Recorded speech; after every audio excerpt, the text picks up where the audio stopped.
ada oke.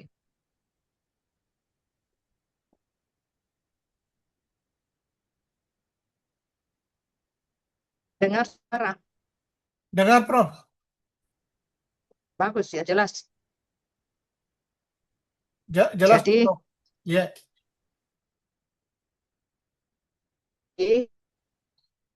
dinamik peradaban bagaimana Islam dalam keadaan yang sangat-sangat memprihatinkan pada situasi di mana Rasulullah di kemudian ke Madinah, di Mekah mereka tidak berhasil, tetapi mulai ucapkan ya Islam pertama peradaban Islam ucapkan di situ yaitu merubah kata istri menjadi kota Madinah itu adalah kata dari utama ini merubah masa Mekah kepada peradaban yang dilakukan. Kita ketahui bahwa Nabi yang bahwa Tuhan semua apa yang berdasarkan dewa Tuhan ya, berlatih sesuai dengan hawa nafsunya disangkakan oleh masyarakat yang ada di sekitarnya. Jadi semua perilakunya itu terekam yang kita sebut itu adalah hadis atau nabi dan yang ya apa yang ada yang merupakan panduan untuk kita semua berkiprah ya semua mudah. Jadi telah Anda cari dinamika peradaban Islam pernah dia muncul terus ya pada masa Nabi di kota Madinah karena Nabi berkira di kota Madinah itu adalah 10 tahun di kota Madinah itu sebelumnya berhasil karena terima oleh Allah hijrah dalam terobosan yang dilakukan Street menjadi kota Madinah. Dan apa dilakukan ketika sampai di Madinah itu sudah berada. Kenapa masjid dilakukan? Ya, ada namanya Nabi. Masjid berfungsi sebagai rumah, juga berfungsi sebagai penerima tamu, berfungsi sebagai salat, berfungsi sebagai ya itu banyak kalau ada tamunya Nabi di masjid Nabi pada waktu itu peradaban yang ada Yasin maka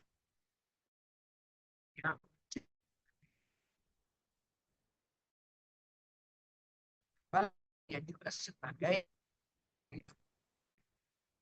agama kepala agama itu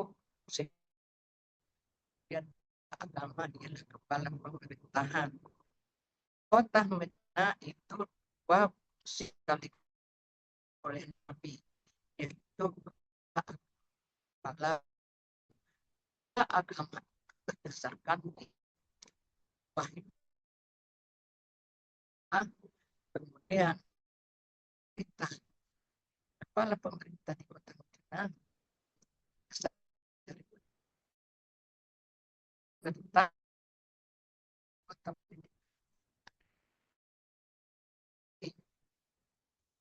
Jadi bukan atas sama dengan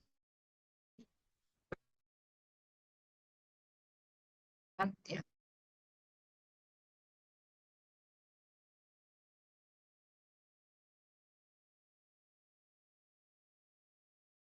eh, tertingginya itu lebih tidak presiden, ya, tapi presiden bertanggung jawab. Nah, jadi tertinggi itu sekali sebagai kepala dan juga sebagai kepala angkatan militer.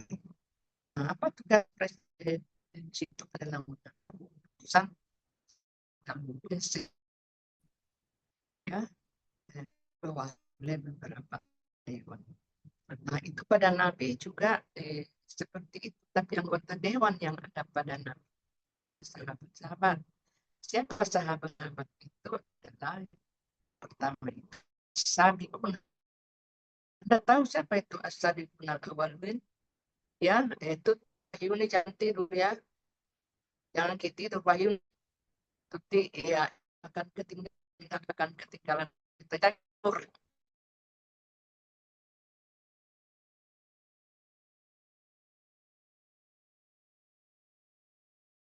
Halo, Turki. Es, Apa? kamu tidak kedengaran. Minum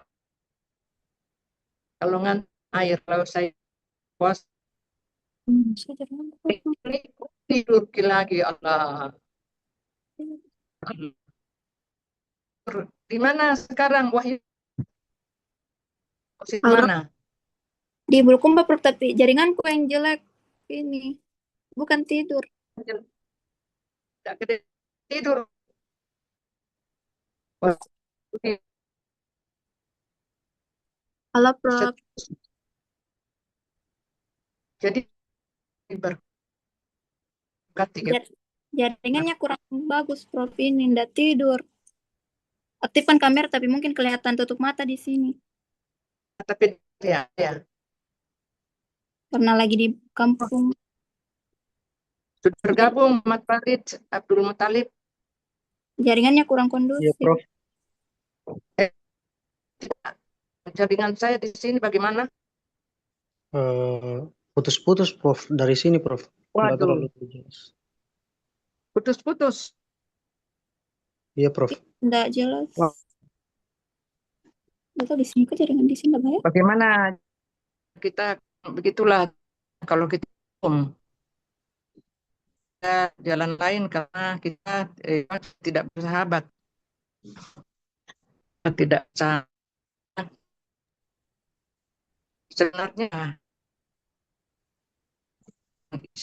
mulai masa al-khulafa empat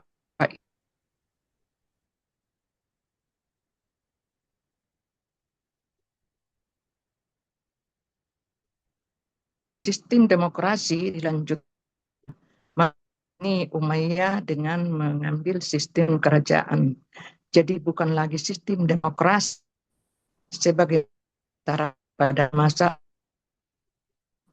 tapi berbasis di tim berenam tahun berapa lihat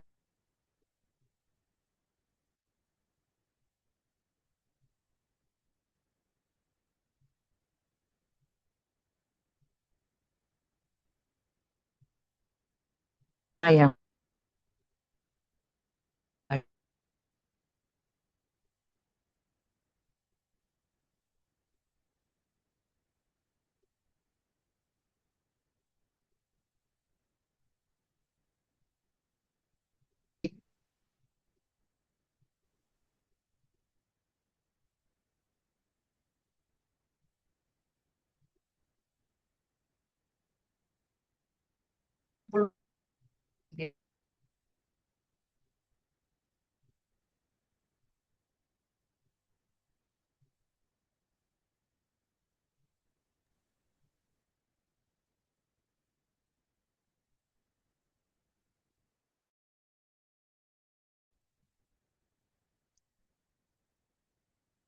jadi dari Bani Abbasiyah yang berkuasa kurang lebih 585 tahun dengan 37 khalifah. 37 khalifah itu tidak semuanya profesional, tapi dia yang memajukan Bani Abbasiyah itu adalah 7 khalifah.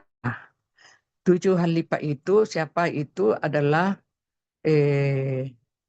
Abbas ya, Al-Mahdi, kemudian Harun Ar-Rasyid, Al-Amin, kemudian Al-Mu'tasim, Al-Watiq dan Mutawakkil. Itu hanya 7 khalifah dan itulah yang menjadikan Islam menjadi Islam ya the golden of age. Islam mengalami masa kejayaannya kurang lebih 200 abad lamanya.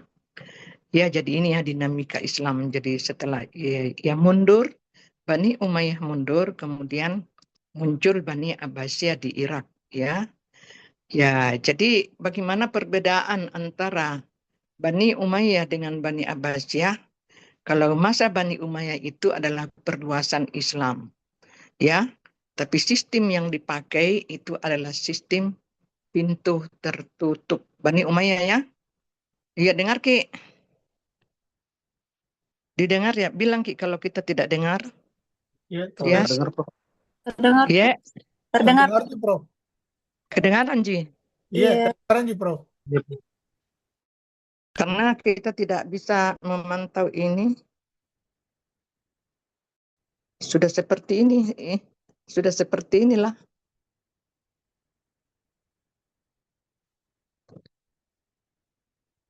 Saya sudah polkan ini. Jadi Bani Abbasiyah sistemnya adalah pintu terbuka. Kalau Bani Umayyah sistemnya pintu tertutup. Artinya pintu tertutup di situ tidak menerima atau tidak memberikan jabatan kepada orang-orang mawali. Tahu itu orang mawali? Orang mawali itu orang Islam tapi bukan asli orang Arab. Apakah itu Turki, apa Persia.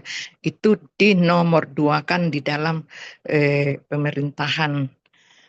Jadi yang dinomor satukan itu adalah bangsa Arab, keluarga bangsa Arab. Karena Bani Umayyah menyatakan itu adalah keturunan Arab. Dialah yang menjadi raja di segala raja itu di dunia Arab. Itu menurut julukan yang diberikan namanya oleh Muawiyah sendiri, bahwa dia adalah raja di atas segala raja. Itu ya. Beda dengan Bani Abbasiyah. Bani Abbasiyah itu mengambil sistem pintu terbuka.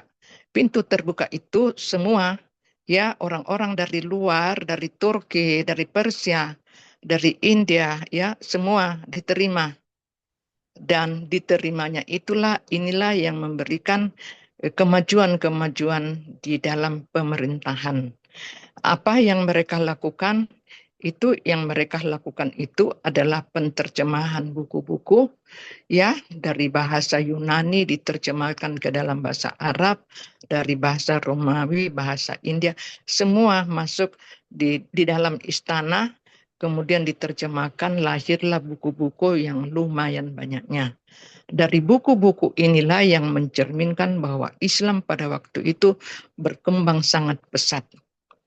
Jadi ketika Bani Abbasiyah berjaya di dunia Arab di Baghdad pada waktu itu, ada juga kerajaan Islam yang berjaya, yaitu dinasti Fatimiyah di Mesir, kemudian dinasti Bani Umayyah di Spanyol. Itu Abbasiyah. Jadi 3 mercusuar ilmu pengetahuan pada waktu itu. Mercusuarnya ya di Spanyol, mercusuar di dunia barat, mercusuar di Timur Tengah itu adalah di Mesir dengan masa pemerintahan dinasti Fatimiyah. Kemudian mercusuar di Baghdad itu adalah Bani Abbasiyah. Sehingga Islam dikenal ya menguasai wilayah sampai dikatakan ia adalah merupakan negara adikuasa pada waktu itu. Tapi bagaimana jalan sejarahnya? Semuanya berjalan normal, tetapi pasang surut pasti ada. Kalau teori Ibnu Khaldun menyatakan bahwa suatu sistem kerajaan Itu yang berusaha membangun itu adalah nenek-neneknya, berusaha, berupaya, berjeri upaya untuk membangun. Kemudian dia meningkat sampai ke puncaknya. Di puncaknya lalu kemudian turun, akhirnya runtuh. Jadi dia merupakan ya kerucut segitiga. Jadi siapa sebenarnya yang menjadikan mereka itu mundur? Itu anak keturunannya.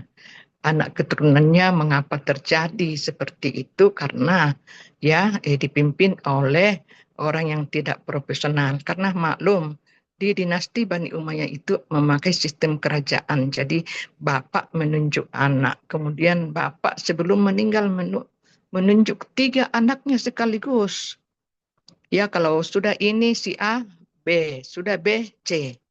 Tapi ketiga orang ini saling berselisih. Nah inilah yang menjadikan itu melemahnya kekuasaan pada waktu itu karena antara saudara itu saling berperang.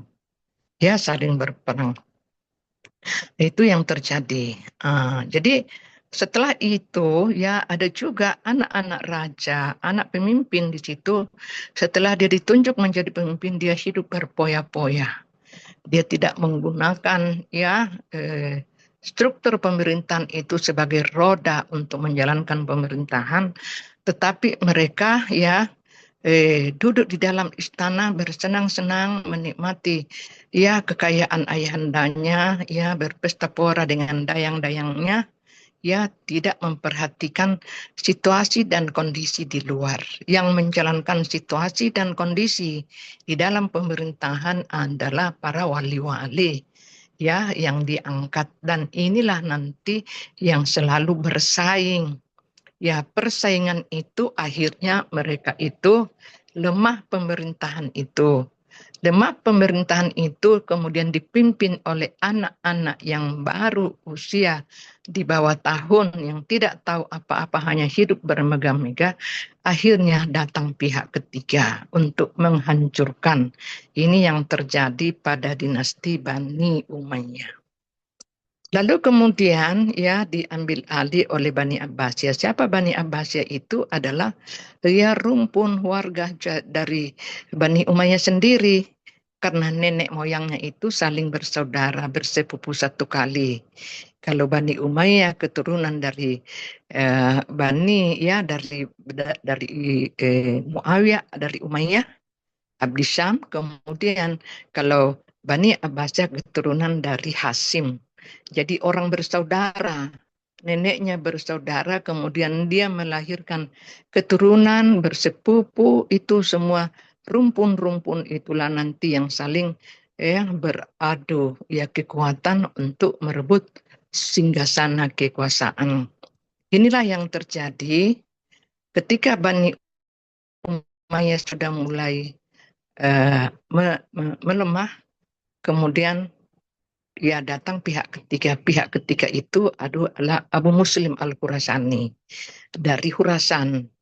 Itu diambil sebagai tombak atau penentu Bani Abbasiyah untuk merebut Bani Umayyah.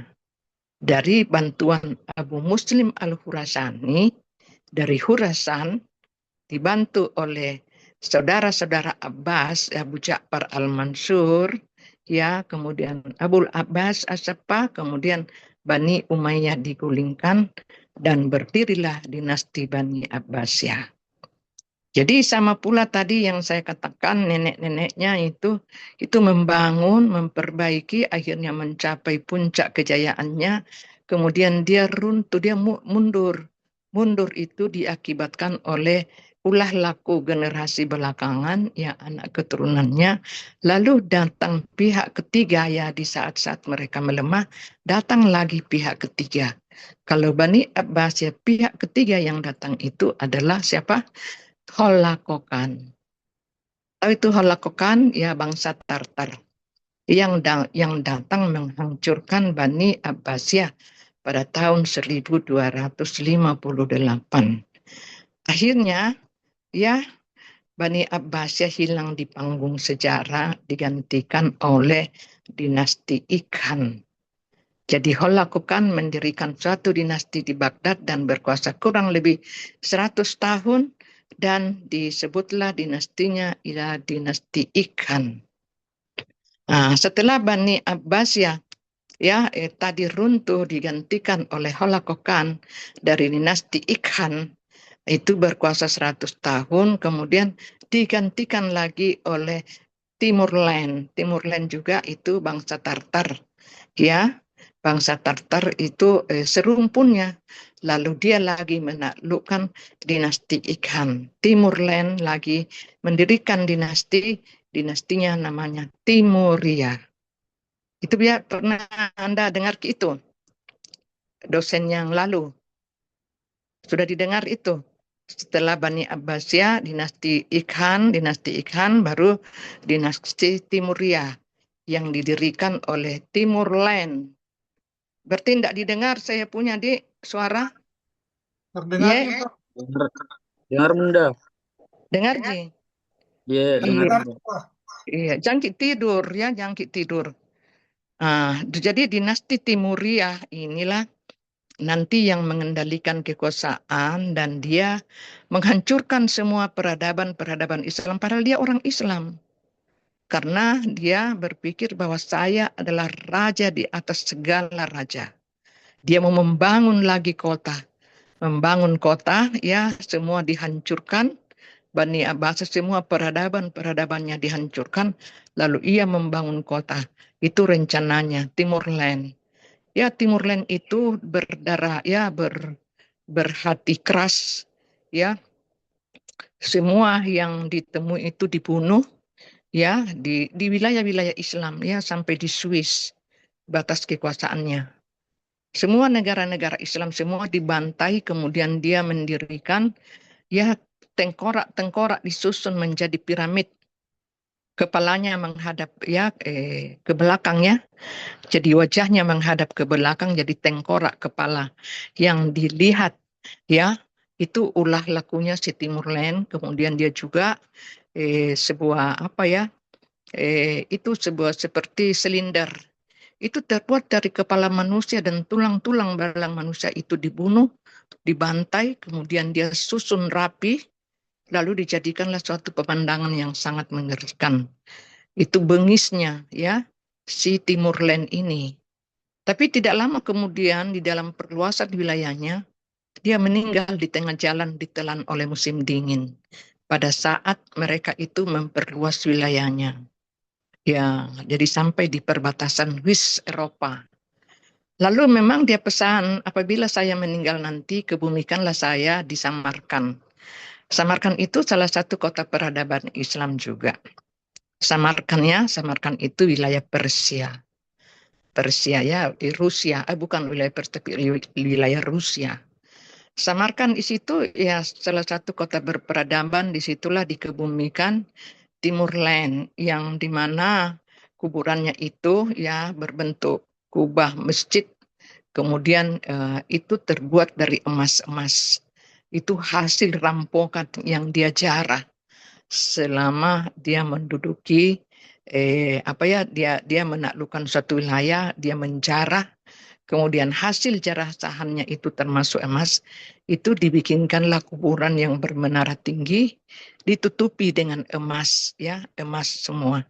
Dia memesan bahwa kuburkanlah saya di samping kuburan ibunya. Tapi bagaimana keadaannya sekarang? Kuburannya itu, ya kuburannya masih ada tinggi menjulang seperti masjid, tetapi emas-emas itu sudah dijarah oleh tangan-tangan yang jahat, ya. Itu dirampas kemewahannya itu. Jadi kota Samarkand kalau kita mendengarkan itu ya salah satu juga kota peradaban Islam. Ya, yang sampai sekarang ini banyak bangunan-bangunan Islam di sana. Ya, itu di wilayah Rusia berdekatan dengan Bukhara, ya, Bukhara, kemudian ya di Rusia, ya di Armenia, yaitu Armenia, Sijistan, Kirgistan, Samarkand, itu semua itu wilayah-wilayah yang telah ditaklukkan Islam pada masa Turki Utsmani. Jadi dulunya mereka itu semua beragama Islam, ya, tetapi dakwah yang masuk di sana itu kurang, ya, masuk dakwah. Akhirnya agama Islam yang dianut itu adalah agama Islam yang sangat-sangat tradisional, ya, tidak ada perkembangan karena tidak ada dakwah. Nah, itu di Rusia. Jadi besar kemungkinan Rusia dulu itu adalah negara Islam, tapi beralihnya pergantian kekuasaan itu sehingga pada masa Stalin itu menjadi negara apa? Ateis. Ya, alhamdulillah setelah diduduki oleh Putin. Ya, Vladimir Putin itu walaupun dia orang Rusia beragama Kristen Armenia, itu Islam sangat dijunjung tinggi, Islam sangat dihormati. Putin ya di Rusia, yang berkuasa di Rusia, yang berkedudukan di Moskow itu upayanya itu membangun masjid yang banyak. Ya, dulu masjid banyak dibangun tapi diruntuhkan oleh penguasa-penguasa ateis pada waktu itu Stalin, ya. Ada kurang lebih ribuan masjid itu dihancurkan, kemudian ada yang masih tetap utuh tapi dijadikan sebagai kandang kuda. Ada menara-menaranya dipotong karena tidak berbentuk lagi wajah masjid. Karena itu mereka ateis, tidak beragama. Tapi setelah Putin itu ada masjid yang dibangun pada tahun 1976. Ya, ini baru saja dibangun itu Masjid Prophet Muhammad, Masjid Muhammad, ya, masjid yang terbesar di Rusia. Ya, jadi masjid terbesar urutan ketiga di dunia. Kalau masjid terbesar di dunia sekarang itu adalah di Roma. Ya, di Roma, ya, di Roma itu masjid terbesar. Dulu di Prancis. Prancis itu masjid terbesar dibangun tahun 1926. Tapi setelah itu ya itu nomor 1 terbesar. Tapi kemudian dibangun lagi di Roma, melebihi lagi besarnya menjadi masjid urutan kedua terbesar. Lalu kemudian sekarang masjid terbesar ketiga, ya, yang menandingi dua masjid tadi itu adalah masjid yang ada di Rusia. Itu dibangun masa pemerintahan Vladimir Putin. Itu karena beliau sangat simpatik, ya, sangat toleransi kepada Islam. Jadi ada kemungkinannya bahwa Putin ini setelah kita melacak sejarahnya, itu ada kemungkinan keturunannya itu adalah nenek moyangnya itu adalah beragama Islam dari Ukraina, ya. Islam kemudian menurunkannya karena bergulirnya sejarah yang panjang akhirnya, ya, karena mayoritas agama di Rusia itu adalah Kristen Armenia, Kristen Ortodoks. Jadilah Putin itu adalah Kristen Ortodoks. Ya, apa buktinya bahwa dia itu Putin itu pintar berbahasa Arab, ya, keluarganya masih ya beragama Islam, kemudian dia banyak membangun masjid. Kemudian dia setiap berpidato, ya, itu memakai teks-teks dari Al-Quran diterjemahkan ke dalam bahasa Rusia. Apalagi kalau dia mengumpulkan semua umat, ya, apa Kristen, Katolik, Islam, selalu keluar ayat. Ayat itu diambil dari Al-Quran, ya, diterjemahkan ke dalam bahasa Rusia. Itu berapa kali dia berpidato selalu dia berdasar kepada Al-Quran tentang pemerintahan yang adil. Nah, itu ya Putin, itu perkembangan Islam sekarang ini. Jadi setelah kita melihat pasang surutnya, ya, setelah Timuria, ya, berdiri, kemudian datang Turki Utsmani. Itulah yang Anda pelajari. Turki Utsmani datang, kemudian ia berkuasa mulai tahun 1577 dan berkuasa tahun 1912 baru ditinggalkan. Jadi jabatan kehalifaan runtuh seketika. Ya, jadi khalifah, ya, dalam Islam itu diakhiri pada masa runtuhnya Turki Utsmani. Ya, jadi tidak ada lagi komando satu khalifah.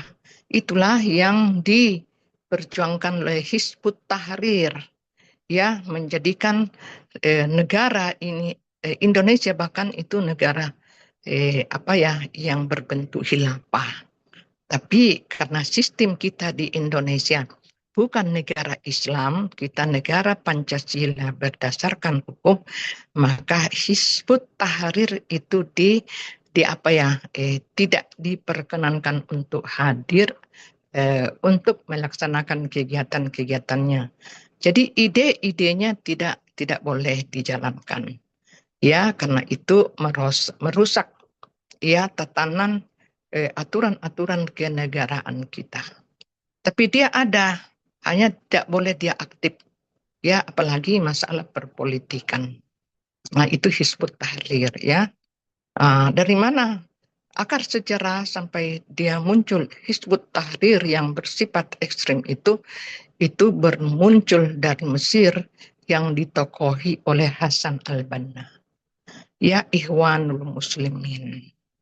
Ya, oke, Anda paham ini, ya.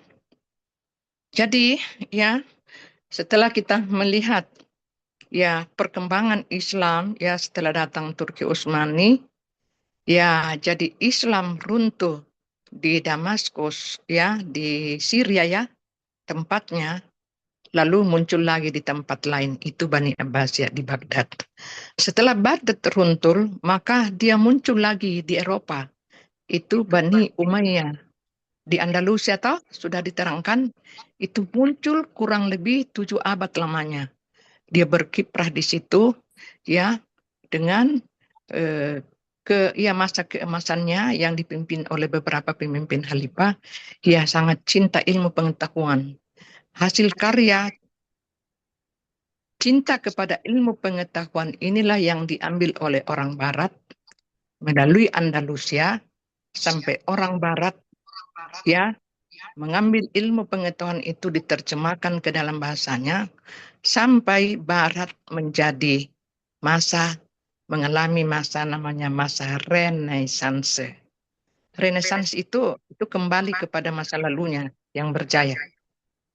Jadi setelah ia mengalami masa Renaissance, lalu berkembang menjadi masa reformasi, ya, reformasi di situ di mana ya kekuasaan para gereja tidak lagi berkuasa sepenuhnya karena semua pendapat gereja itu dianggap itulah yang benar karena itu adalah suara Tuhan. Nah, itu direformasi sampai nanti reformasi itu maka Kristen terbagi dua. Ada Kristen Katolik dan Kristen Protestan. Itu namanya masa reformasi. Jadi agama Kristen terbagi dua. Agama Katolik berpusat di Romawi, kemudian agama Kristen berpusat di Konstantinopel. Tapi Konstantinopel ditaklukkan oleh Turki Utsmani pada tahun 1453. Ya, Konstantinopel jatuh, lalu ibu kota Konstantinopel ya diganti menjadi Istanbul. Maka jadilah Turki menjadi negara Islam.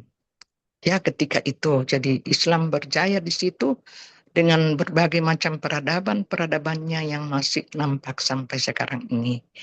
Jadi benteng orang Kristen itu telah diambil alih oleh Islam. Kemana Kristen? Kristen itu terpencar ke seluruh dunia. Jadi tempat berpijaknya tidak ada lagi, tapi menduduki negara-negara di mana mereka itu cocok bagi mereka. Karena Palestina sudah diduduki oleh Islam, ya, itu ditaklukkan oleh Islam, di mana di sana dulu kekuasaannya kekuasaan Kristen, Romawi juga sudah dikuasai Mesir, Islam sudah menguasainya, lalu kemudian Turki sudah dikuasai, maka mereka itu terpencar ke seluruh penjuru dunia. Kristen ya. Nah, ini jadi terbagi dua. Nah, inilah dinamikanya. Jadi setelah Baghdad ya runtuh, muncul di Eropa itu di Spanyol. Nah, terus di Spanyol runtuh, selama 7 abad berkuasa di situ, muncul lagi di dunia timur, yaitu di Istanbul. Siapa yang memajukan di situ adalah Turki Utsmani. Itulah dinamika Islam pada waktu itu, ya. Jadi Islam itu ya runtuh di satu tempat tapi muncul di tempat lain. Selalu ya itu memberikan suatu pencerahan. Ya, tapi mengapa Islam itu termundur ke belakang? Itu disebabkan karena adanya penetrasi asing yang mulai memperluas wilayahnya. Itu dimulai ketika Spanyol runtuh pada tahun 1492. Maka penguasa di Spanyol, ya Anda sudah pelajari ya semester lalu, penguasa di Spanyol itu adalah Ratu Isabella dan Raja Ferdinand. Itu menjadikan satu kekuatan sehingga lama-kelamaan Islam terusir dari Spanyol. Agama Yahudi terusir, satu-satunya agama yang ada di sana adalah agama Kristen. Jadi pernah Islam itu terinkuisisi. Inkuisisi itu terusir, ya. Tidak ada lagi Islam di sana. Itu kurang lebih berapa puluh tahun Islam tidak ada di sana. Tapi sekarang itu sudah mulai lagi Islam ada di sana. Nah, itulah masa modern. Inilah yang kita mau pelajari. Islam yang masuk di Spanyol itu dari mana? Ya, itu perkembangan Islam kan? Karena Islam masuk di Spanyol pertama kali itu pada masa dinasti Bani Umayyah. Ya, dipimpin pada waktu itu adalah Yazid bin Abdul Malik menaklukkan Spanyol, lalu Islam berkuasa di Spanyol kurang lebih 7 abad. Ya, selama kurang lebih 700 tahun dia terusir. Itu berapa tahun ya, 50 tahun terusir, lalu kemudian Islam lagi ada di sana. Ya, berapa persen ada di sana nanti Anda akan pelajari. Ya, jadi itu nanti lanjutan perkembangan Islam yang kita akan pelajari. Ya, Islam dari mana? Itu Islam yang datang dari sana itu beberapa gelombang. Ya, gelombang pertama yang masuk itu adalah para buruh yang datang mencari kerja. Ya, datang mencari kerja, kemudian nanti berdatangan gelombang kedua karena bertemu dengan sanak keluarga yang ada di sana, akhirnya ia menetap menjadi warga negara. Kemudian datang lagi, ya beruntun lagi sampai ya para pedagang-pedagang datang, akhirnya Islam sudah berapa persen Islam yang ada di sana sekarang. Itulah dinamika Islam. Jadi pernah terusir tapi dia muncul kembali. Jadi statusnya Islam di sana itu adalah dia minoritas di tengah mayoritas. Ya, mayoritas orang Kristen kemudian minoritas Islam. Itu ya dinamikanya Islam, perkembangan Islam. Lalu kemudian ya kita berbicara lagi di Mesir. Mesir itu dulu dikuasai oleh Islam mulai pada masa, ya nanti ini kita akan bahas ya dinasti Fatimiyah yang belum kita bahas. Ya, itu perkembangan Islam. Jadi kita akan nanti ada berapa orang, 6 orang, jadi akan saya kasih makalah ya. Jadi ini mengakhiri ya penetrasi asing di dunia Islam pertama. Yang kita judulnya nanti itu penetrasi asing di dunia timur.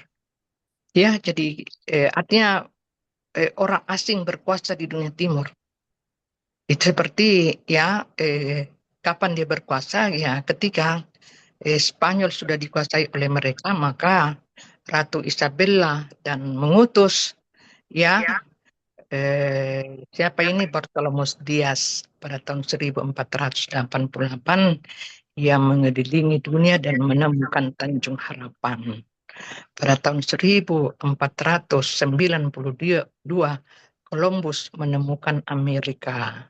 Pada tahun 1496, Marco Polo menemukan India. Ya, itu ditemukanlah dunia-dunia baru. Tahun 1592,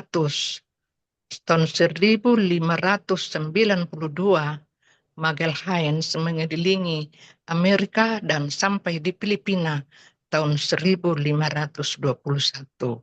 Jadi Filipina dulu negara Islam, lalu datang orang Katolik berkuasa di sana. Jadi dulu Filipina itu adalah wilayah mayoritas Islam. Makanya Filipina itu ya ibu kotanya Manila. Manila itu Pia Manila.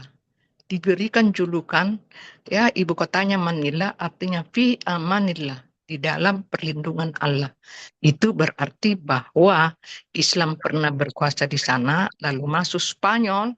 Tadi saya katakan tahun 1521 Spanyol masuk, itu mengusir semua orang Islam yang ada di sana, ya melalui peperangan, melalui pengusiran dan diskriminasi yang besar-besaran, sehingga nanti Islam terus, istilah yang disebut dengan Moro, bangsa Moro. Berikut tahun 1596, itulah siapa ini Cornelius de Houtman bersama Magalhães masuk di Indonesia. Ya, jadi ini orang Spanyol, Portugis masuk di Indonesia, berkuasa kurang lebih 340 tahun. Tapi di mana wilayahnya itu berkuasa, dia berkuasa di Ternate dan Tidore. Ya, untuk apa itu? Untuk mengambil rempah-rempah ya di Ternate ya. Itu sehingga suku-suku di Ternate, kepala suku yang beragama Islam di situ ya, kepala adat itu memusuhi. Ya, akhirnya beruntun ya, setelah Spanyol, Portugis dia terusir, lalu tidak ada lagi bekas-bekasnya karena ada pihak Belanda yang datang. Belanda masuk di Indonesia tahun 1602. Dia mulai usahanya dengan Verenigde Oostindische Company ya POC, yaitu kegiatan perdagangan. Tapi akhirnya kemudian perdagangannya bangkrut karena banyak ya pegawai-pegawai Belanda itu korupsi. Lalu digantilah sistem pemerintahan itu menjadi Hindia Belanda. Dia berkuasa di Indonesia selama berapa tahun itu? 340 tahun ya. 430 tahun. Jadi kita dijajah oleh bangsa asing itu selama 740 tahun. Coba nanti kita merdeka tahun 1945. Ya, jadi yang pertama menjajah kita Spanyol, Portugis, tapi dia di Ternate, ya, kemudian dia di Tidore, lalu datang bangsa Inggris, itu dia di Ian Peterson Koen di Jakarta, lalu datang Prancis berkuasa 5 tahun, Inggris 5 tahun, ya, Prancis 5 tahun, lalu kemudian datang Belanda dengan kegiatan dagangnya, berkuasa selama 340 tahun. Setelah Belanda terusir tahun 1943, maka datanglah Jepang 1942, datanglah Jepang berkuasa selama 3 tahun. Jadi 3 tahun kita dijajah oleh Jepang. Ya, jumlahnya kita dijajah selama 740 tahun. Nanti kita merdeka pada tahun 1945. Jadi kitalah yang pertama itu merdeka di seluruh dunia yang dijajah oleh bangsa asing. Dunia-dunia Islam yang sudah ditaklukkan dulu dijajah. Seperti Mesir, itu orang Inggris yang menjajah. Kemudian di India, Pakistan dulu pernah berjaya ya. Ada kerajaan dinasti Mughal itu dikuasai oleh Inggris. Kemudian di Afrika itu bangsa Perancis. Jadi wilayah-wilayah itu ya semua dikuasai. Persia pernah dikuasai oleh Amerika kerjasama dengan Shah Pahlavi, ya, dan Indonesia kita paling lama. Ya, jadi semangat persatuan bangsa Indonesia, ya, semangat nasionalisme, sehingga itu menggalang suatu persatuan. Persatuan itu akhirnya Indonesia bangkit pada tahun 1921 ya, Hari Kebangkitan Nasional. Hari Kebangkitan Nasional itu semua berjuang untuk melawan penjajahan, ya, mulai dari Maluku, Irian, ya, Jawa, semua, ya, sehingga nanti muncullah pahlawan-pahlawan, ya, yang telah berjuang, termasuk di Indonesia adalah Sultan Hasanuddin, Pangeran Diponegoro, Padri di Sumatera. Semangat persatuan itu dan dengan perjuangan kesabaran, dengan memohon pertolongan dari Allah Subhanahu wa Ta'ala. Karena kita punya kekuatan itu tidak berbilang apa dibanding dengan kekuatan bangsa asing, terutama di alat-alat persenjataannya. Tapi karena rahmat Tuhan yang Maha Kuasa dan dengan didorongkan dengan keinginan yang luhur, maka rakyat Indonesia dengan ini menyatakan kemerdekaannya. Itu termaktub, ya, dipidatokan oleh Bung Karno pada tahun 1945. Disitulah Indonesia merdeka. Itu, ya. Jadi mulailah kita memulai babakan-babakan perkembangan Islam di Indonesia. Ya, dengan diganti oleh beberapa pemimpin-pemimpin, tentu ada pasang surutnya, ya, bergelombang. Seperti yang Anda lihat sekarang ini. Itu khusus di Indonesia. Khusus di Mesir juga lain. Di Turki juga lain. Di India juga lain. Di mana lagi? Di Maroko juga lain. Itu juga dunia Islam. Negara Islam di sana. Ya, itu perkembangannya Islamnya di dunia. Itu semua di Afrika. Padahal Islam pernah memasuki Afrika Utara itu pada tahun 690 Masehi. Ya, dengan mendirikan suatu bangunan-bangunan perguruan tinggi. Yang pertama itu adalah di Kairawan, ya. Itu perguruan tinggi yang pertama. Tahun 900-an itu dibangun. Nanti tahun 100 tahun kemudian baru muncullah, ya, perguruan tinggi di Al-Azhar Kairo, ya, Universitas Al-Azhar Kairo, ya. Itu jauh lebih dahulu yang ada di Maroko, ya, itu universitas.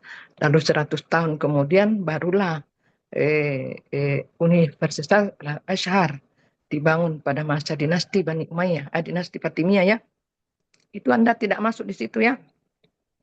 Perkembangan Islam kita ambil nanti di Mesir, kita ambil nanti di mana, ya. Ya, nanti saya kasih judul-judul mana yang kita harus bahas nanti, ya. Jadi tentu Mesir kita melihat bagaimana perkembangan Islam mulai pertama sampai sekarang. Karena itu kita akan melihat perkembangan Islam di dunia. Ya, Mesir pada waktu itu ditaklukkan oleh dinasti Fatimiyah. Ya, setelah dinasti Fatimiyah mundur, digantikan oleh dinasti Ayyubiyah yang dipimpin oleh Salahuddin Al-Ayyubi. Setelah Salahuddin Al-Ayyubi, ya, muncullah dinasti Mamluk. Dinasti Mamluk berkuasa 300 tahun lamanya, kemudian diambil alih oleh Turki Utsmani. Ya, menguasai Turki Utsmani di Mesir. Ya, lalu kemudian nanti dikuasai oleh Inggris. Itu perkembangan Islam di dunia. Nah, sampai sekarang ini, ya, setelah Mesir merdeka dilepaskan dari tangan Inggris pada tahun 1953, maka Mesir mulai merdeka dan kembali menjadi negara republik. Ya, siapa pemimpin pertamanya Mesir? Presidennya. Ya, itu nanti Anda akan lihat, ya, perkembangan kepemimpinan yang ada di Mesir sampai sekarang, ya. Al-Asisi, Abbas Asisi sekarang ini. Ya, jadi inilah nanti, ya, perkembangan Islam.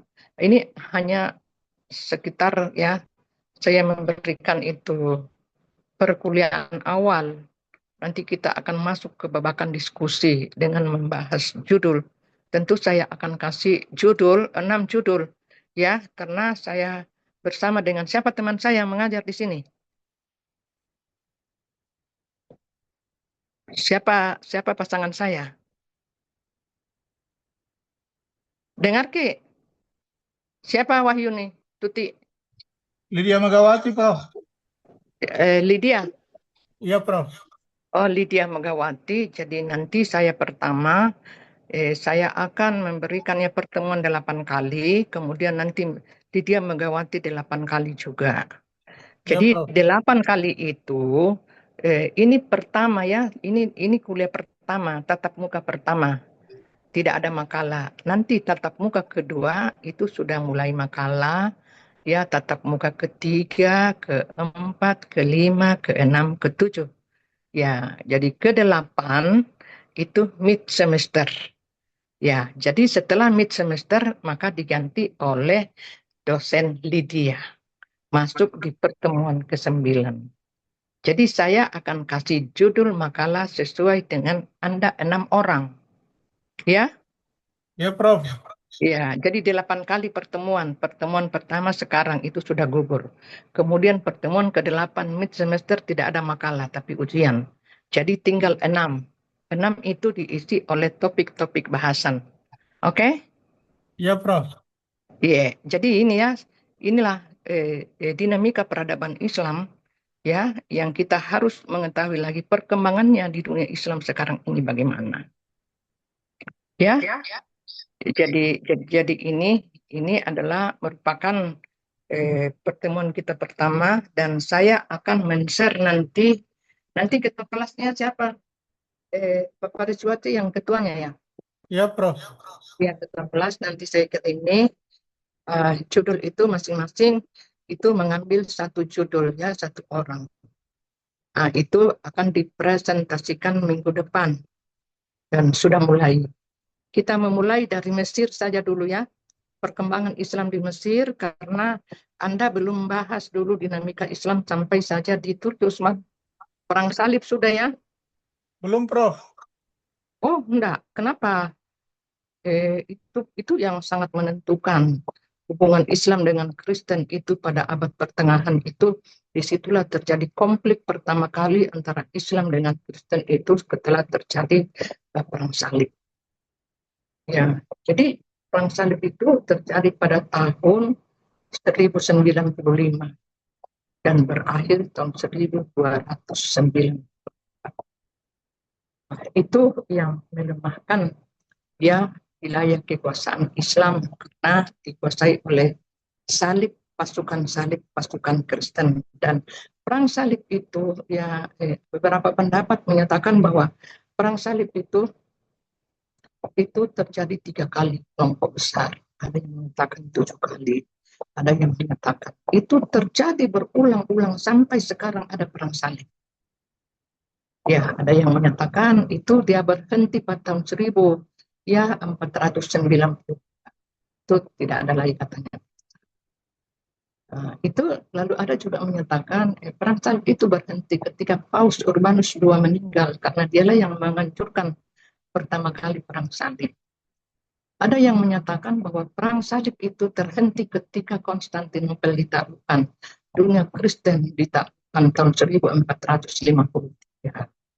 Dan pendapat yang kedua, yang berikut bahwa perang salib itu tidak pernah berhenti. Itu dimulai lagi dengan penetrasi asing. Penetrasi asing itu masuk di dunia Islam itu 1488. Itu dimulai lagi. Kenapa dikatakan itu? Karena para orang asing ini datang menjelajah ke dunia timur itu dengan tiga moto 3G itu dia datang itu karena Paul, Gospel dan Holden ya Gospel ya Holden, Hood, 3. Jadi 1 penyebaran agama Kristen, kedua ini menguasai wilayah timur, kemudian perdagangannya dia mau bersenang-senang untuk menikmati hasil bumi ya sumber daya alamnya Indonesia ya dunia timur yang melimpah. Itulah yang diingini oleh para orang asing datang menaklukkan dunia Islam. Ya, itu dimotori dengan penyebaran Kristen. Dia mau membalas dendam. Karena Islam telah menaklukkan beberapa wilayahnya, dia membebaskan. Nah, setelah itu ya, jadi dimotivasi dulu dengan perdagangan. Nah, setelah dia perdagangan baru dikuasai. Setelah dia kuasai baru dialihkan menjadi Kristen. Itu namanya gospel. Ya, jadi itu juga harus ada perang salib. Jadi kita nanti ada perang salib. Ya, kenapa terjadi perang salib? Ya, itu satu. Pakai untungan siapa yang dilakukan perang salib? Siapa yang dirugikan? Apakah Kristen atau Islam yang dirugikan? Jadi masing-masing ya. Tapi apa yang memotivasi ya sampai perang salib ada? Tentu cikal bakalnya itu dari Islam sendiri ketika ia menaklukkan wilayah-wilayahnya. Dia dirampas kekuasaannya lalu dia menguasai.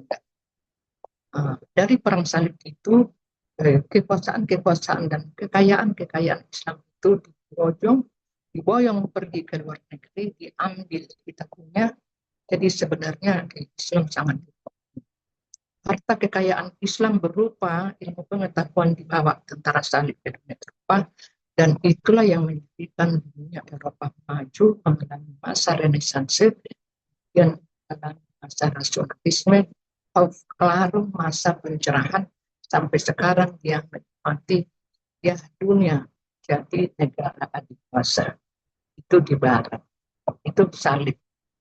Lalu kita nanti masuk di dinasti Fatimiyah. Itu tidak kalah pentingnya Fatimiyah ya, karena dia adalah salah satu dinasti, satu-satunya dinasti Syiah yang kiri yang sudah sekian lama diperjuangkan. Syiah ini nanti berhasil mendirikan dinasti di Fatimiyah di Mesir ya, dan berkuasa kurang lebih 300 tahun. Kenapa perlu kita ketahui dinasti Fatimiyah? Karena kejayaan-kejayaan yang masih ada sampai sekarang ini itu adalah peninggalan-peninggalan dinasti Fatimiyah. Ya, seperti ya Universitas Al-Azhar Kairo. Ya, itu dulu adalah sekolah-sekolah dasar dari anak-anak dari Syiah. Itu ya apa itu madrasah, dibangun madrasah untuk anak-anak golongan Syiah. Lalu berkembang ya, berkembang menjadi universitas. Setelah berkembang ya jadi dulu masjid ya, tempat sekolah anak-anak golongan Syiah, lalu berubah nanti menjadi universitas. Siapa itu yang berubahnya? Itu adalah siapa Al-Aziz ya inilah yang bangun, kemudian yang berubah menjadi Universitas Al-Azhar Kairo ialah Al-Aziz. Al-Aziz ya, itu kita akan mengetahui dari situ nanti, sehingga Universitas Al-Azhar. Tetapi dia baru diresmikan pada tahun 1956 pada masa Raja Faisal berkuasa. Diresmikan ya, Raja Faisal berkuasa itu apa ya, sampai sekarang masih ada. Jadi satu-satunya peradaban Islam yang masih berjaya tidak diserang oleh tentara salib adalah Mesir, karena mereka tidak bisa masuk Mesir. Ada pertahanan di sana, ada Salahuddin Al-Ayyubi yang Mesir, dan ada dinasti Mamluk ya, karena berapa kali datang perang salib, kemudian ya terakhir datang perang salib tapi dihalangi oleh dinasti Mamluk. Nah, itu tidak bisa masuk. Nah, inilah kita akan pelajari ya. Nah, nanti saya kirim ya topik-topik yang akan dibahas. Saya kira ada yang mau bertanya di sini. Mudah-mudahan yang saya sampaikan itu kedengaran. Pada dua sini ada yang mau bertanya? Teman-teman ada yang mau ditanyakan?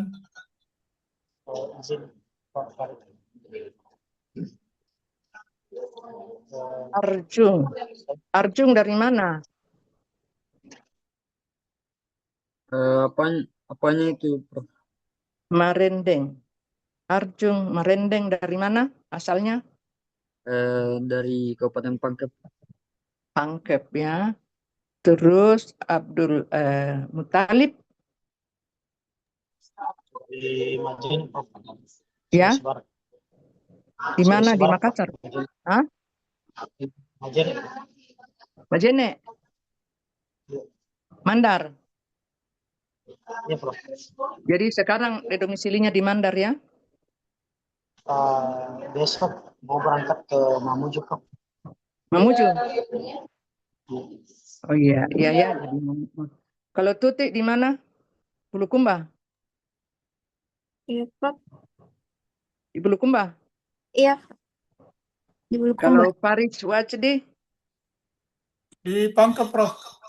Pangkep. Bukan Ustaz apanya Pak Farid Wajdi di Mengkosok. Mengkosok ya? Bukan, Baru Prof. Oh, mengambil namanya Farid Wajdi. iya, Indah Prof. Sari, ada 2 perempuan ya. Iya, Ibu Prof. Mohon maaf, Iya. Ibu Prof. Tidak bagus kameranya. Tidak bisa on cam HP-ku. Tidak Ya, tahu apa aja ketinggalan bermasalah. Itu ketinggalan kereta. Iya, banyak tadi yang diterangkan ya. Terus Muhammad Wajdi dari mana? Pangkep, Ada Prof. sih, Saya Pangkep juga. pakai dua perangkat ini Jadi, karena yang satu rusak kameranya. iya, waduh sayangnya ya. Ini pertemuan pertama, mudah-mudahan nanti di pertemuan berikutnya itu tidak ada lagi masalah. Diperbaiki ya, itu ketinggalan. Anda kan ketinggalan. Itu Iya, ya, Prof. ketinggalan kereta. Ini mudah-mudahan itu nanti kita perbaiki di pertemuan berikutnya. Ya, jadi 6 orang semua hadir, hanya saja kendalanya itu sinyal yang tidak bersahabat, Dik. Iya, Bu Prof. Apa Kemudian, petir-petir kita di tidak bagus jaringan. iya, memang mendung. Mudah-mudahan ya minggu depan itu tidak ada lagi. Iya, insya Allah. Jadi saya juga sedang berpuasa ini.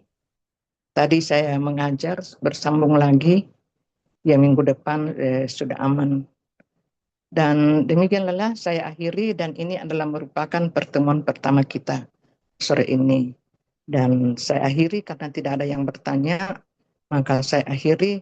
Ya, Assalamualaikum warahmatullahi wabarakatuh. Minal aidin wal faidin. Taqabbalallahu minna wa minkum. Siyamana wa siyamakum.